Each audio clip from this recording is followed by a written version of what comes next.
Assalamualaikum warahmatullahi wabarakatuh. Selamat siang menjelang sore, pemirsa Star News dimanapun Anda berada. Senang sekali pada kesempatan berbahagia ini kita kembali bersua dalam perbuatan acara dialog podcast, dan saat ini kita akan membahas tentang masalah capil kependudukan ya, catatan sipil dan kependudukan. Dan tentu kalau berbicara masalah kependudukan juga ada kaitannya dengan menjelang pemilu 2024 yang akan datang, dan bagaimana persiapan dan juga konstelasi yang terjadi tentang masalah administrasi kependudukan dan juga hal-hal yang menunjang masalah pemilu yang akan datang. Di studio kita telah hadir Kepala Dinas Catatan Sipil dan Kependudukan ya, Baduk Cipil ya, Baduk Capil Provinsi Kalimantan Utara, Bapak Detrandus Sanusi MSI. Assalamualaikum Pak. Waalaikumsalam Sanusi. warahmatullahi wabarakatuh. Sehat Pak? Alhamdulillah sehat. Iya, ini mau mengganggu di tengah-tengah kesibukan mungkin nih. Ya, kita memberikan pencerahan dulu kepada masyarakat di luar sana, karena ini menjelang pemilu 2024 yang diawali dengan mungkin kepala daerah ya, kemudian masuk ke pemilu legislatif dan kemudian presiden. Tentu ini banyak sekali pekerjaan ya, PR dari Badan Kependudukan dan Catatan Sipil. Namun sebelum masuk itu mungkin pemirsa ingin mengenal lebih dalam lagi siapa Detrandus Sanusi MSI ini. Kalau dari kelahiran dan juga tumbuh kembang besar di mana, Pak? Saya kebetulan putra asli Kalimantan Utara lah. Kalimantan Utara ya. Karena saya lahir dan besar di Kalimantan Utara. Tepatnya di Tarakan. Tarakan ya. Tetapi karir saya sebelum di Provinsi Kalimantan Utara saya banyak di. Tapi asli orang mana? Asli suku mana? Kalau aslinya orang tua dari Sulawesi Selatan. Dua-duanya. Iya. Tapi lahir dan besar di sini. Ya, cuma saya lahir dan besar di sini. Kemudian jenjang pendidikannya dulu di mana? SMA, SMP sampai masuk ke menjadi kepala dinas? Kalau SD sampai dengan SMA saya sekolah di Tarakan. Tarakan ya. Kemudian di SD 001 Pamusian, sekarang SD-nya sudah gabung. Udah gabung ya? Udah gabung jadi SD ya, SD terpadu ya Pak. Ya. Kemudian yang kedua di SMP 1 Tarakan dan SMA-nya SMA 1 Tarakan. Zaman itu zaman nggak enak deh. Masih ya. kecamatan, belum pemekaran provinsi ya? Ya belum. Tarakan juga mungkin masih kecamatan. Kecamatan ya. Kemudian lanjut ke perguruan tinggi, kebetulan saya sempat kuliah di Samarinda setahun. Kemudian tahun 92, saya lulus tahun 91. Kemudian tahun 92 saya adalah mungkin anak dari Kalimantan Utara. Iya. Yang pertama yang bisa masuk ke STPDN. Ke sekolah Pamong dulu. Tahun berapa itu? Tahun 92. 92. 92 ya. Berarti kelahiran tahun 72. 52 sekarang. Iya. Wah, udah mau maghrib juga ya. 51 ya. Ya, mau 52. Tapi berarti masih muda sebenarnya ya. Oke. Sekarang jabatan Kepala Dinas Kependudukan dan Pencatatan Sipil Provinsi Kalimantan Utara. dan sebelum itu pernah jadi caretaker. Ya. Memang saya kalau dibicara ya mungkin saya adalah orang Pamong asli. Kamu asli ya? Ya, karena ketika saya selesai dari STPDN sempat di provinsi di Kabupaten Daerah Tingkat 2 Kabupaten Bulungan. Oh, sempat di Bulungan. Ya, kemudian tugas belajar dan setelah tahun 2000 kurang lebih 3 bulan di Kabupaten Bulungan. Setelah itu saya pindah ke Nunukan. Kabupaten Nunukan dan di sana lah dan karir itu. Nunukan langsung masuk di mana dulu di magang dulu, magang sebentar di bagian pemerintahan. Oh, Setelah itu Sekcam Nunukan, kemudian Camat Sebuku, Camat Sembakung, kemudian ditarik lagi di bagian pemerintahan, bak pemerintahan sementara PLT. Setelah itu saya Camat Sebatik Barat. Ya tugasnya saya memekarkan. jadi cocok memang di bagian kependudukan ya. Kependudukan ya. Jadi setelah itu barulah karir. Saya juga pernah jadi Kasat Pol PP. Kabak Pembangunan juga Agak anu sedikit ya, agak mencong dikit ya. Iya. Jadi Kasat Pol PP, kemudian pernah di perpustakaan dan arsip. Nah, itu mungkin yang di luar jalur sedikit. Setelah itu di Badan Pemberdayaan Masyarakat dan Pemerintahan Desa. Oh, sempat ya. Jadi sebelum saya ke Provinsi Kalimantan Utara, saya sudah eselon 2 sebenarnya di Kabupaten Nunukan. Pemirsa, tapi apapun itu, ini kalau dilihat dari sejarahnya, historinya ini moncer juga ya. Artinya termasuk janjiannya luar biasa, dan ini putra asli ya Pak, putra asli Kaltara, jadi memang harus dia mempertaruhkan jiwa dan raga di Kalimantan Utara untuk kebaikan kemaslahatan masyarakat dan pembangunan di Kalimantan Utara. Ya, kalau anak istri orang sini ya? Anak istri ya sama Sama ya? juga. Orang Anak sini istri Tapi kan, pendatang juga. kalau istri saya itu kelahiran Nunukan. Tapi sukunya kelahiran Bugis juga. Nunukan, sukunya kalau orang tuanya yang laki-laki dari Jawa, dari Timur, kemudian Oke. kalau yang ibu itu keturunan antara Timur dengan Banjarbaru. Oh, campur-campur juga ya. Ya. Jadi anaknya ini udah gado-gado juga jadinya. Ya mudah-mudahan mudah-mudahan Percampuran yang bagus. ya, Tapi campuran yang bagus insya Allah. Amin. ya, amin. Pemirsa, kita ketahui bahwa sebentar lagi kita masuk di pintu demokrasi ya, pemilu 2024, dan Baduk Capil ini termasuk yang paling tersibuk karena dia harus memverifikasi seluruh administrasi kependudukan, dan termasuk juga mungkin berhubungan dengan pelaksana pemilu kayak KPU dan seterusnya, untuk bagaimana hak-hak pilih dari masyarakat itu bisa berjalan dengan baik. Nah, bisa diceritakan Pak Kadis kira-kira konstelasi apa yang kesibukan dia ini menjelang pemilu 2024, atau ada sendiri dalam Baduk Capil ada kesulitan atau gimana? Ya jadi terkait dengan kegiatan Capil yang sekarang ini, dan ini memang sudah kita mulai dari tahun 2021 yang lalu. Udah starting point situ ya? Sudah starting point itu. Jadi Untuk pemilu maksudnya? ya, yang Oke. terkait dengan pemilu ini kita sudah mulai di Jauh tahun startnya ya? 2021. Kenapa? Karena kita harus menyiapkan data kependudukan. Oke. Nah, data kependudukan yang kita punya inilah yang akan dijadikan nanti data pemilih oleh penyelenggara pemilu. Dalam hal ini KPU dan Bawaslu sebagai unsur pengawasnya. Nah, yang kita lakukan saat ini adalah bagaimana kita bisa melakukan percepatan pendaftaran penduduk yang ada di Provinsi Kalimantan Utara ini, yang terdiri dari 5 daerah, 4 kabupaten dan 1 kota. Dan ini kita dihadapkan dengan persoalan di sisi lain adalah wilayah. Nah, geografinya. Apa masalah di situ? Oh, Geografinya. pulau-pulau ya?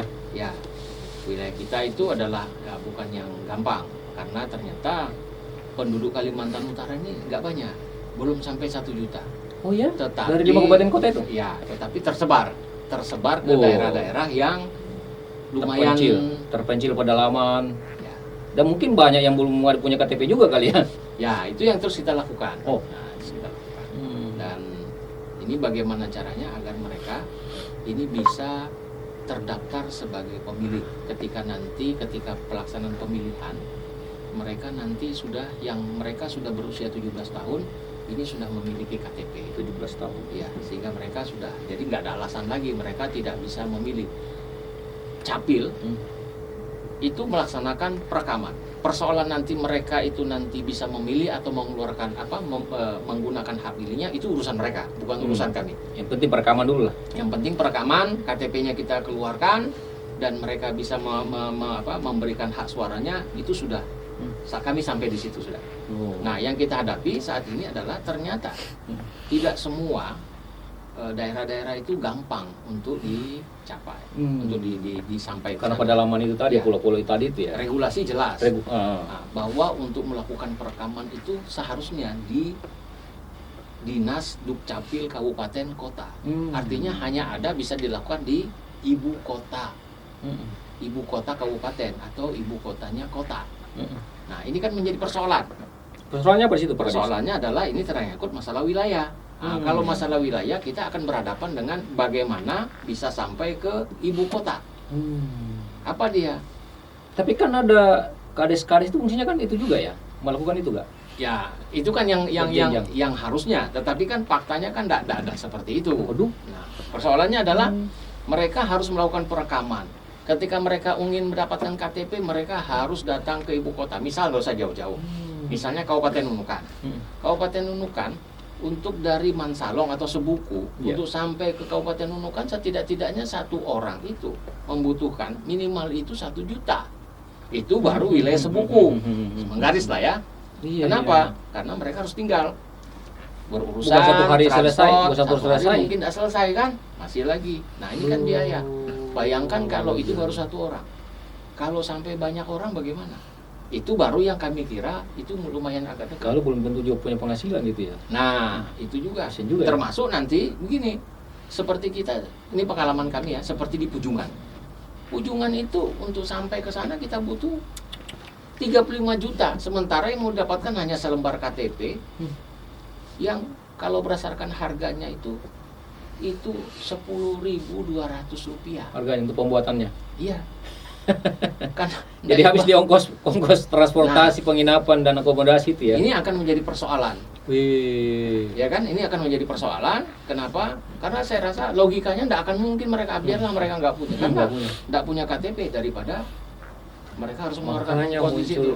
itulah potensi untuk memunculkan golput itu ya. Nah, salah satunya seperti itu. Terus ada nggak upaya supaya jangan sampai terjadi ini, minimalis lah. Nah, ini juga upaya-upaya yang kita lakukan saat ini. Kita ada inovasi kita. Nah, si pelandu kilat yang kita terus kembangkan. Apa sekolah di kulit? Ya, si Apa itu maksudnya pelandu tuh? kilat. Apa maksudnya tuh? Sistem pelayanan kependudukan. Oh. Ya, berada di perbatasan dan pedalaman. Ini kan persoalannya dia KTP itu harus terbit di kabupaten ya. Nah, itu Yang memakan susah. yang membuat susah. Wih. Bukan hanya KTP, semuanya harus di kabupaten gitu. Susah. Nah, sehingga kita mau munculkan inovasi-inovasi kita. Nah, apa itu solusi inovasinya? Itulah si pelandu kilat itu. Bagaimana caranya kita melakukan jemput bola sehingga kita bisa melakukan perekaman dan KTP-nya nanti kita cetakkan. Bagaimana sistemnya itu secara teknis? Jadi secara teknis kita mendatangi mereka. Oh, ini jemput bola. Kita datangi ke tempat-tempat penduduk yang tempat pusat-pusatnya penduduk. Tapi dari Badukcapil itu. Iya, di Sdukcapil bekerja sama dengan di Sdukcapil kabupaten kota kita turun. Jadi kita Nggak, tadi itu ada mencetak langsung di situ. Berarti bawa teknologi dong. ya, kita Modern bawa itu. alat. Kita Oh. bawa alatnya. Jadi kita bawa alatnya. Dan Oh, berarti termasuk memudahkan itu ya. ya, itulah langkah yang kita lakukan. Itu sejak kapan terjadi itu? Nah, ini sebenarnya yang kita kerjakan ini sejak dari tahun 2000. Ini kan kalau saya tadi ada sudah mulai. 2018 itu sudah mulai kita lakukan dan terus kita kembangkan sampai dengan saat ini. Bahkan yang sekarang menjadi persoalan juga saya kira kalau terkait dengan masalah kependudukan Kalimantan Utara, termasuk mungkin yang ada kaitannya dengan masalah pemilu. Iya. Ini ternyata kan banyak penduduknya Kalimantan Utara tapi belum tercatat sebagai penduduk Kalimantan Utara. Maksudnya gimana tuh Pak Kadis? Nah, ini contohnya adalah seperti ada saudara-saudara kita yang dari Sulawesi Selatan, dari timur, dari wilayah timur, Dari Jawa. atau dari lainnya, itu kan ke sini cari kerja. Iya. Cari kerja, dan mereka sudah bermukim lebih daripada 1 tahun. Dan itu harus wajib punya KTP kalau 1 tahun. Harusnya Oh. mereka itu sudah beralih status kependudukan sebagai penduduknya Kalimantan Utara. Oh, 1 tahun ya? 1 tahun. Hmm. Nah, ketika mereka ada keinginan untuk beralih status kependudukan menjadi penduduk Kalimantan Utara, persoalannya adalah mereka harus punya berkas pindah. Oh. Nah, berkas keterangan, pindah ini, keterangan ya. mulai dari RT itu ya? Ya, tapi kan sekarang kan ya surat yang intinya yang kita pakai adalah surat SKPWNI-nya, surat keterangan pindah warga negara Indonesia. Itu dari mana? Dari Dukcapil tempat asal mereka kepada kita di sini. Jadi antara Dukcapil dan Dukcapil ya? Nah, jadi sekarang bagaimana cara memudahkannya? Hmm. Nah, jadi kita sekarang datangi mereka. Wah, Kita ribet datangi. juga ya. Ini mau ndak mau? Ya mungkin Pak, mungkin ongkosnya agak besar. Tapi dibandingkan dengan mereka Yang datang yang sendiri. harus mengeluarkan Lebih ongkos yang lebih besar, lebih besar lagi. lebih baik kami yang datangi tempat pusat-pusat di mana mereka berada, di situ kita lakukan pelayanan dan kita yang fasilitasi untuk surat pindahnya. Oh. Jadi antara capilnya Kalimantan Utara berhubungan, ya kan? berhubungan langsung. Berhubungan langsung dengan capil, Asal kelahiran. asalnya kita sampaikan saja. Pak Oh, Kadis jadi- Capil, ini ada pendudukmu yang sekarang di sini, dia mau pindah, tetapi dia akan tidak bisa. Mohon diterbitkan, tolong cabut berkasnya dan terbitkan SKPWNI-nya. Berarti ada kemudahan dong ya. Nah, itu yang kita lakukan. Ini Itu yang tadi terakhir, kancil itu apa namanya tadi? si pelandu Si kilat. pelanduk kilat, pelanduk kilat ya. Si pelandu kilat dan ini kita pengembangan inovasinya yang terbaru sekarang yaitu si Kaltara Pintar Apalagi itu? di Kaltara Bisa. Nah, itulah dia yang memfasilitasi Oh, pindah datang mereka itu. bersambung dengan itu ya. Bersambung dengan si pelandu kilatnya. Peningkatan ya. Kemudian bagaimana efisiensinya setelah memperlakukan si pelanduk kilat ini sama si Kaltara Pintar? Nah, jauh sekali. Artinya begini. Ada peningkatan administrasi peningkatan kependudukan? administrasi dan penghematan keuangan. Biaya yang harus Personal dikeluarkan, orangnya ya, kasihan. personal. Contoh begini. Artinya penghematan biaya yang harusnya masyarakat keluarkan itu masyarakat akhirnya merasa jauh terbantu. Misalnya tahun 2019 yang lalu itu kami bisa menghemat, artinya biaya yang harusnya masyarakat keluarkan sebelumnya itu sekitar hampir 3 miliar. Itu kita bisa hanya mengeluarkan biaya tidak sampai 700 juta, tapi kita bisa menghemat pengeluaran masyarakat itu bisa sampai 3 miliar. Tahun 2020 begitu juga. Kami hitung. Itu juga kita lakukan. Dan bisa kita menghemat sampai dengan 5 miliar pengeluaran masyarakat. Luar biasa ya. Nah, kita hanya mengeluarkan uang yang nggak sampai 1 miliar. Itu pola ini terjadi di provinsi lain atau hanya di sini? Sekarang kegiatan ini itu sudah banyak. Nah, maksudnya yang menciptakan itu di sini atau awalnya adopsi? dari kita? Awalnya dari kita. Sekarang inovasi itu sudah banyak direaplikasi oleh teman-teman. Makanya kita tahun 2019. Hebat dong Kaltara ya menciptakan itu ya. Ya. Nah, itu daerahnya Pak Kadis. Ya berkembang. Oh masalah. Luar biasa. Ketika nanti kan saya masuk kan tahun 2020. Sebelumnya kita sudah masuk dalam lomba KIPP, kita masuk dalam top 45. Itu juara ya? Ya, kita juara di situ sebagai inovasi. Pembuktiannya di situ ya. Kemudian tahun 2022 yang lalu kita dapat lagi. Dulu tuh memang tidak bisa ya Pak Kadis, bahwa harus melalui si kancil, si pelanduk kilatinnya sama. Dulu nggak bisa seperti itu ya? Dulu kan belum bisa. Ya kan ini kan langkah bagaimana kita memecahkan persoalan sebenarnya. Itu menggunakan teknologi sosmed atau gimana? Bukan. Jadi kita menggunakan adalah kalau yang lalu sekarang kita padukan dengan teknologi sosial media kita. Jadi jauh lebih ada lagi. aplikasi kita si pelanduk online, orang boleh minta bantuan. Dari mana? Pak, saya mau pindah gini. Dia tinggal masukkan di situ. Oke, lantas berarti problemnya sekarang agak berkurang ya? Untuk masalah kependudukan itu ya? Ada. Sekarang malah problem sudah berkurang, tetapi persoalannya lagi kan tetap bertambah. Apa itu lagi? Nah, salah satunya adalah ini bagaimana dengan para pemilih pemula. Nah, siapa mereka para karena pemilih? Karena dia KTP baru ya? KTP baru. Sementara mereka ini kan tersebar di sama aja ya, sama psikologisnya juga ya. Nah, kalau dulu kita masuk ke kantong-kantong masyarakat, sekarang kita kejar adalah bagaimana kita masuk ke kantong-kantong sekolah. Jadi mereka yang sudah nanti kita perkirakan berumur 17 tahun ketika nanti hari H pemilihan, ya kan? Nah, kita sudah bisa pastikan. Itu kelas berapa tuh? Kelas 3 ya? Tergantung umur. Tergantung umur ya? Karena umur. Sekolah juga ada yang sudah tua mau masuk ya? Iya, oke. Jadi kita rekam, walaupun mereka belum 17 tahun kita rekam. Yang jelas kita pastikan ketika nanti mereka berumur 17 tahun kita akan terbitkan KTP-nya. Otomatis ya? Otomatis. Namanya udah terekam. Terlepas itu kalau misalnya ada yang meninggal itu dilaporkan atau gimana? Nah, nanti kalau ada yang meninggal kan itu kan selalu kita update ya. Kalau ada yang meninggal otomatis nanti kita. Itu berhubungan nggak dengan misalnya siapa ya pendatang ke rumah sensus itu ada kaitannya sama itu penduduk itu? Enggak ya? Enggak, beda. Sensus itu beda sendiri, BPS itu ya? Bebas, beda. Karena harus dipahami bahwa penduduk dalam sensus itu berbeda dengan penduduk yang dimaksudkan dalam Dukcapil. Dukcapil real. Kalau Dukcapil itu adalah mereka yang real terdaftar sebagai penduduk.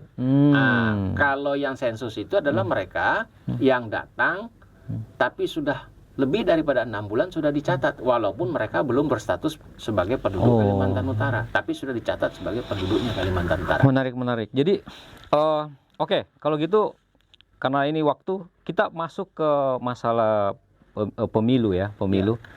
Itu sejauh mana kesiapannya dengan data-data yang agak sedikit ngeribet tadi itu untuk bisa membackup katakanlah dengan KPU dan Bawaslu tadi untuk proses pemilu nanti. Nilainya itu sekarang apakah sudah data real yang terekam itu nanti memang sudah layak atau memang masih ada revisi lagi? Jadi ini kan pendudukan ini kan terus berkembang ya, bertambah ya. Nah, kalau berdasarkan terakhir informasi yang kita dapat berdasarkan pleno yang KPU laksanakan bahwa jumlah penduduk, jumlah pemilih dalam DPT itu untuk di Kalimantan Utara ada 500-an lebih itu. 500 apa? Ribu? 500 ribu lebih. Nah, kalau berdasarkan data kita untuk tahun 2023 itu mereka yang harusnya menjadi wajib KTP. Artinya mereka yang sudah punya KTP itu harusnya berjumlah 507.362. Itu di luar orang yang baru pindah ya. Iya. Yang datang dan pindah ke sini di luar. Berarti Itu potensi berdasarkan yang data yang sudah ada dan kita 507 ya? hitung nanti mereka yang berumur 17 tahun di tahun 2023 ini kita sudah hitungkan dia. Nah, itu baru kita dapat situ sekitar 98,08%. Baru 497.000. 97 ya? Ya, 599. 98% ya? Ya, itu yang sudah kita pastikan perekamannya. Oh, berarti agak ringan sudah ini kan? Nah, sekarang kita kan ditargetkan dari itu kan harusnya kan ada 500 yang baru kita dapatkan gitu. Sementara dari data yang seharusnya mereka itu kan ada 507. Berarti masih ada sekitar 100 ribuan. 100 ribuan ya? Ya, Masih tetapi itu belum terekam. Belum terekam. Itu udah termasuk yang baru, baru. Ya, yang baru. Dan inilah pemula, yang jadi PR kami, 100 ribu lebih. Ini yang jadi PR kami, bagaimana kita melakukan perekaman dan bisa kita terbitkan. 100 ribu nih masih gabung ya, pemula sama yang terlewat itu ya. Tetapi kalau berbicara total jumlah penduduk yang terverifikasi itu berapa total Kaltara? Untuk kita saat ini, jadi begini, bahwa di lingkungan Direktorat Jenderal Kependudukan dan Pencatatan Sipil Kementerian Dalam Negeri, itu Kementerian Dalam Negeri itu merilis jumlah penduduk itu 2 kali dalam setahun. Jadi semester 1, semester 2. Terupdate ya. Nah, semester 1 itu dilaksanakan hitungannya adalah mulai dari Januari sampai dengan Juni, kemudian semester 2 mulai dari Juli sampai dengan Desember. Nah, saat ini dari kementerian belum merilis jumlah penduduk untuk semester 1 tahun 2023. Kalau yang terakhir berapa? Nah, yang kita pakai adalah jumlah penduduk berdasarkan DKB, data konsiliasi bersih, yang dirilis oleh Kementerian Dalam Negeri pada tahun 2022 per 31 Desember. 22 Nah, jumlah penduduk kita ada 726.989 jiwa. Oh, ini Kaltara ya? Ya, se-Kalimantan Utara. 989 ya. Jiwa ya? Jiwa. Ini wajib pilih? Bukan? Jumlah penduduk. Jumlah penduduk. Kalau wajib pilih berapa? Wajib pilihnya itu sebenarnya nanti kami tidak mengatakan wajib pilih ya, kami mengatakan wajib KTP begitu. Wajib KTP ya, karena bukan KPU ya. Kami bukan. Nah, kalau itu yang untuk sementara kita sampai pada angka di 507. 507.362. Dan itu tersebar di kabupaten kota dengan jumlah penduduk yang paling banyak itu ada di Tarakan, kemudian Kabupaten Nunukan, kemudian Kabupaten Bulungan, kemudian Malinau dan terakhir Tanah Tidung. Nah, seperti itu. Yang terkecil Tanah Tidung ya? Tanah Tidung. Kami masuk baru-baru ya. Ya memang wilayah juga kecil dan penduduknya juga belum banyak. Berarti secara keseluruhan ini kendala tidak terlalu berarti ya di dalam kependudukan untuk menghadapi pemilu nanti ya? Nggak terlalu berarti ya? Ya harapan kami sepanjang support anggaran dan kebutuhan anggaran itu bisa terpenuhi mudah-mudahan. Karena yang kita lakukan adalah dengan ini kalau kita berharap mereka yang akan datang agak repot. Mereka yang datang untuk itu susah. Dan kita sudah bekerja sama dengan KPU termasuk Bawaslu agar kami bisa dapat diberikan. Mereka kan ada juga monitoringnya ke lapangan. Mereka menyampaikan juga pada kami. Kami sudah sampaikan kalau seandainya ada penduduk-penduduk yang belum terdata dalam data kependudukan, mereka itu bagaimana seperti apa, tolong disampaikan informasikan pada kami. Nanti kami dengan tim si pelanduk kilat kami yang akan turun ke sana untuk melakukan perekaman. Jadi memang kolaborasinya udah bagus ya, antara dan yang proaktif juga mereka ya. Ya, kita KPU tuh. Kita sama-sama proaktif. Jadi saling memberikan informasi. Begitu juga dengan Bawaslu. Bawaslu kalau seandainya mereka dalam hasil pengecekan pengawasan mereka di lapangan masih ada mereka yang harusnya masuk dalam wajib pemilih terus mereka belum masuk dalam daftar pemilih disebabkan karena mungkin tidak memiliki dokumen kependudukan. Nah, itu datanya disampaikan kepada kami sehingga kami nanti akan turun langsung ke sana. Untuk pemirsa, ya kita singkat sekali waktunya, tapi kita banyak informasi kita mau gali. Tapi kita ingin menanyakan ke Kadis ini, kalau jejak rekam kemarin di pemilu yang lalu, itu gimana? Aman-aman saja atau gimana? Terkait masalah kependudukan ini. Jadi begini, ini pengalaman kami ketika pilkada yang lalu. Pilkada yang lalu ternyata masih ada beberapa saudara kita, saya tidak mengatakan jumlah, nah, masih banyak mungkin ya saudara kita itu yang tidak bisa hak pilih memberikan hak pilihnya karena mereka tidak terdaftar di dalam DPT. Nah itu dia. Yang kedua mereka nggak punya KTP. Artinya mereka tidak terdata sebagai penduduk Dan itu Kalimantan Utara. tidak otomatis nggak bisa kalau nggak ada KTP ya? Nah, kalau yang sepanjang sepengetahuan kami di dalam regulasinya KPU sebagai penyelenggara, mereka tidak akan mungkin bisa memberikan hak suara. Kalau nggak ada KTP. Ya. Karena tidak terekam sebagai Karena mereka satu tidak terdaftar sebagai data pemilih dalam daftar pemilih, yang kedua mereka tidak bisa membuktikan bahwa mereka adalah penduduk Kalimantan Utara. Itu persoalan yang satu, ya kan? Belum lagi persoalan-persoalan lain yang kami kira juga mungkin dalam kesempatan ini saya izin menyampaikan juga. Silakan Pak Kadis. Mudah-mudahan nanti dari pihak KPU ataupun Bawaslu ataupun dari pihak mana yang bisa merespon ini bahwa jangan sampai terjadi seperti pemilihan yang pilkada yang lalu. Ada penduduk, misalnya penduduk Kabupaten Bulungan, itu karena pada posisi pada hari H, dia tidak berada di tempat, sehingga dia tidak bisa memilih. Harusnya dia bisa memilih karena yang dipilih adalah gubernur. Gitu kan? Kalau memilih ibu bupatinya ya betul. Tetapi ketika memilih gubernur kan provinsi. Berarti kalau di daerah kabupaten lain boleh dong? Ya seharusnya begitu. Dan kemarin nggak boleh? Nah, nggak boleh. Aturannya nggak boleh. Alasannya secara formal disampaikan bahwa itu akan harus memenuhi persyaratan C5 apa segala. Cuman kan kita persoalannya kan kalau C5 itu adalah batas mereka pemilihan. Tetapi ketika yang bisa memilih, saya tidak tahu regulasinya. Tetapi sepanjang dia bisa membuktikan bahwa saya adalah penduduk Kalimantan ada Utara, KTP-nya, harusnya dia bisa mendapatkan hak untuk memanfaatkan sisa suara yang 2,5% jumlah. Itu banyak terjadi ya seperti itu. Nah, itu dia komplain nggak ke Baduk Capil atau gimana? Mereka atau komplainnya ke KPU? Ada ke kami, ada ke KPU. Solusinya gimana? Pada waktu itu ya kita juga nggak bisa apa-apa karena memang pasal udah begitu dengan kondisinya ya. Jadi harapannya mungkin harus kecocokan kesepakatan dulu ya. Ya harapan dengan kita KPU mudah-mudahan ada regulasi. Tapi mohon maaf, ini persoalan ini sengaja saya sampaikan di luar konteks, tetapi mudah-mudahan ini bisa direspon. Karena seingat saya, sepengetahuan saya sampai dengan sekarang itu belum. Padahal inilah yang terjadi di lapangan. Kalau dari Baduk Capil sendiri, Dinas Baduk Capil ini itu melihatnya sesuatu kekurangan yang perlu diperbaiki atau gimana? Ya kalau menurut saya itu harusnya diperbaiki supaya hak-haknya orang jelas, supaya kalau memang kita ingin memberikan haknya orang untuk politik, demokrasi itu politiknya. Harusnya. Iya, pemirsa, menarik sekali kita berbicara dengan Kadis. Kayaknya ini paripurna dikuasai ya masalah kependudukan ya. Tapi sayang sekali waktu kita terbatas. Namun sebelum terakhir Pak Kadis, mungkin ada closing statement yang mau disampaikan terkait secara general aja, baik kependudukan maupun kaitannya dengan pemilu dan KPU segala macam. Baik, terima kasih Pak.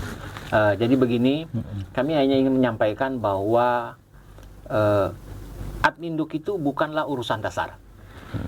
Tetapi urusan dasar tidak akan bisa didapatkan kalau kita tidak memiliki dokumen adminduk. Benar. Artinya dokumen adminduk itu adalah hal yang mutlak. Hal yang mutlak harus dimiliki dan harus didapatkan oleh setiap warga negara. Itu satu. Yang kedua, harapan kami kepada seluruh penduduk Kalimantan Utara yang merasa sampai dengan saat ini belum melakukan perekaman, sudilah kiranya untuk datang proaktif ke kantor Disduk Capil Kabupaten Kota setempat agar mereka bisa melakukan perekaman. Saya kira itu, dan mudah-mudahan dengan seperti ini penduduk Kalimantan Utara datanya semakin bagus.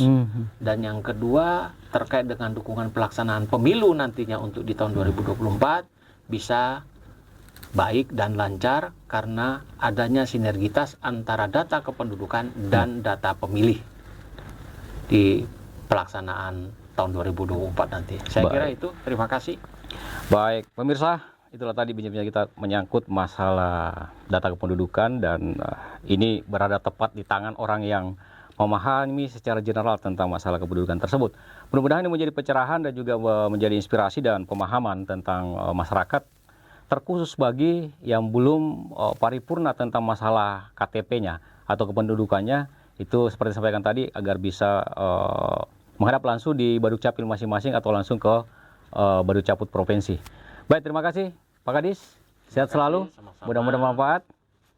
Pemirsa, kami berdua mohon maaf jika ada kata salah-salah di dalam pelaksanaan dialog kita pada hari ini, dan mudah-mudahan bermanfaat.